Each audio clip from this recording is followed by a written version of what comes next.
আজ ৮টা দিন হয়ে গেল সুমাইয়া মুনতাহা কেউ বাসায় নেই, একাকিত্ব জীবনটা কাটাচ্ছি। সারাদিন কাজ করার পর রাতে বাসায় এসে কি করি আজকে আপনাদেরকে সেটাই দেখাবো। এই ৮টা দিনে জামা কাপড়ে এত পরিমাণে ময়লা হয়েছে, মানে ময়লা হইলেই বক্সের মধ্যে রেখে দেই, যার কারণে একদম অনেক কাপড় জমে গেছে। কাপড়গুলা ধুইতে হবে, যার কারণে সবগুলো বক্স থেকে বের করে নিলাম। একটা বাস্তব কথা কি, মেয়েদের কাজ কখনো ছেলেরা করতে পারে না। তো আগে তো সুমাইয়া সব কাপড় ধুয়ে দিত, কিন্তু এখন তো আর পসিবল না, যার কারণে নিজের কাপড়গুলো এখন নিজেকেই ধুইতে হচ্ছে। প্রথমত কাপড়গুলোকে বিছানার উপর রাখবো, তারপর সব কাপড়গুলো একসাথে গুছাই, এরপর কাঁধে নিয়ে চলে যাব ওয়াশিং মেশিনের এখানে। এতগুলা কাপড় একসাথে না একটু কষ্ট করে যাচ্ছে, তারপর সমস্যা নাই, নিতেই তো হবেই। বারবার নেওয়ার চাই, একবারে নেওয়াই ভালো। তারপর পা দিয়ে ঢাকনাটা খুলে ফেললাম। এখন হচ্ছে সব কাপড়গুলোকে ওয়াশিং মেশিনের মধ্যে দিয়ে দিব। বউ না থাকলে যে কতটা কষ্ট আগে বুঝতাম না, এখন বউ যাওয়ার পর বুঝতেছি। সব কাপড় ওয়াশিং মেশিনে দেওয়া হয়ে গেলে এখন সাবানের গুঁড়া দিতে হবে পরিমাণ মতো, মানে যতটুকু প্রয়োজন ঠিক ততটুকুই দেওয়া লাগবে, বেশি দিলে কাপড় নষ্ট হয়ে যাবে। প্রত্যেকটা স্ত্রী স্বামীর জন্য আল্লাহ পাকের নিয়ামত। আমি শুধু ভাবতেছি এই মাত্র কয়েকদিনে আমার এই নাজেহাল অবস্থা। সুমাইয়া তো 3 মাস থাকবে তার বাপের বাড়ি, এতদিন আমি কেমনে কি করব। একটা কথা বলতে তো ভুলেই গিয়েছি, আমার মিস্টার কাট সেলুনের নতুন ব্রাঞ্চ রাজশাহী গণকপাড়া মোড় আল হাসি প্লাজায় ওপেনিং হতে যাচ্ছে 19 তারিখে। এই আচারগুলো আমি অর্ডার করেছিলাম রুচিকর ফেসবুক পেজ থেকে। এই আচারগুলো মূলত অর্ডার করেছিলাম সুমাইয়ের জন্য, কারণ সুমাইয়া প্রেগনেন্ট, আপনারা সবাই জানেন। এটা হচ্ছে আমের আচার, মানে কোয়ালিটিটা জোস। এটা হচ্ছে আপনার চালতার আচার অর্ডার দিছি, তাছাড়া তেঁতুলের আচারটা অর্ডার দিছি।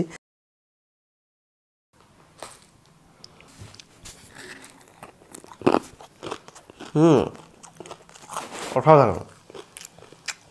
সুমাইয়ার এই সবগুলাই পছন্দ, যার কারণে একটা কম্বো আমি একটা নিয়ে নিছি। এই সবগুলো মিলে কিন্তু একটা কম্বো। আচারগুলা এত টেস্ট, মাশাল্লাহ। আমি প্রায় ওনাদের কাছ থেকে অর্ডার করি, ওনাদের আচারের কোয়ালিটিটা অনেক ভালো, অনেক ভালো। তো আর দেরি করার দরকার নাই, তাড়াতাড়ি অর্ডার করেন আর আমি খাইতে লাগি। সাবানের গুঁড়া দেওয়া হয়ে গেলে এখন ওয়াশিং মেশিন থেকে পা দিয়ে অন করে দিব। আমাদের রাজশাহী ব্রাঞ্চ কিন্তু ঠিক ডিসেম্বরের 19 তারিখে ওপেনিং হতে যাচ্ছে, তো রাজশাহীবাসী রেডি থাকেন।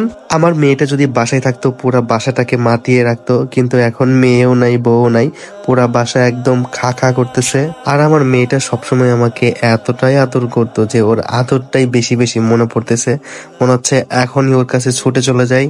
ওয়াশিং মেশিন চালু করার পর ভাবলাম একটু ফ্লোরটা মুছতে হবে, কারণ আজ 5-6টা দিন ফ্লোরটা মুছা হয় না, সময়ও পাই না, যার কারণে আজকে ফ্লোরটা সুন্দর করে মুছতে হবে। বাসার কাজগুলো করতেছি আর ভাবতেছি যে একটা মেয়ে কতটা কষ্ট করে একটা সংসারে। আমরা বাইরে থাকি, আমরা বুঝি না, কিন্তু একটা মেয়ে বুঝে একটা সংসারে কত ধরনের কাজ থাকে আর কত কষ্ট করতে হয়। আল্লাহর রহমতে প্রায় সব ধরনের কাজই করতে পারি, কিন্তু পা দিয়ে করা আর হাত দিয়ে করা তো এক না, একটু তো কষ্ট হবেই। আমি একটা জিনিস খেয়াল করে দেখেছি, আমার মতো যারা আছেন তাদেরকে কিছু কিছু মানুষ একটু বেশি অবহেলা করে, বিশেষ করে গ্রামের কিছু কিছু মানুষগুলো তো দেখতেই পারে না। যাই হোক, তো যারা আমার মতো আছেন তাদেরকে একটা কথাই বলবো, কারোর কথায় কান না দিয়ে, কারোর কথায় কোনো দিক না তাকিয়ে নিজের সামনের দিকে এগিয়ে যান, নিজের গন্তব্যে এগিয়ে যান, ভালো কিছু হবে ইনশাআল্লাহ। তো ডাইনিং স্পেস মোছা হয়ে গেলে এখন হচ্ছে ঘরের এইটুকু ফ্লোর মুছতে হবে। আমি একদম অজপড়া গায়ের গরিব কৃষকের ঘরে থেকে উঠে আসা ছেলে, তো আমি অবশ্যই মানুষের কষ্ট বুঝি, আমার মতো যারা আছে তাদের কষ্ট অবশ্যই বুঝি। ফ্লোর মোছা হয়ে গেলে যে ফ্রিজে ঠান্ডা ভাত ছিল, ভাতটা বাজলাম, এখন হচ্ছে খাইতে হবে, কারণ রাতে কিছু খাই নাই, রাত বাজে 2টা, তা এখন খেয়ে দিয়ে তাড়াতাড়ি ঘুমাইতে হবে, যার কারণে এই যে আগে খাইয়ে নিলাম। কড়াই নিয়ে খাইতে বসি, কেউ আর কিছু মনে করেন না, আমার আসলে কড়াইতে খাইতে খুব ভাল লাগে। খাবার খাওয়া শেষ করে দেখি ওয়াশিং মেশিনে সব কাপড় ধোয়া হয়ে গেছে, এখন কাপড়গুলোকে ওয়াশিং মেশিন থেকে বের করতে হবে, যার কারণে একে একে করে কাপড় বের করে বেসিনের উপর রাখতেছিলাম।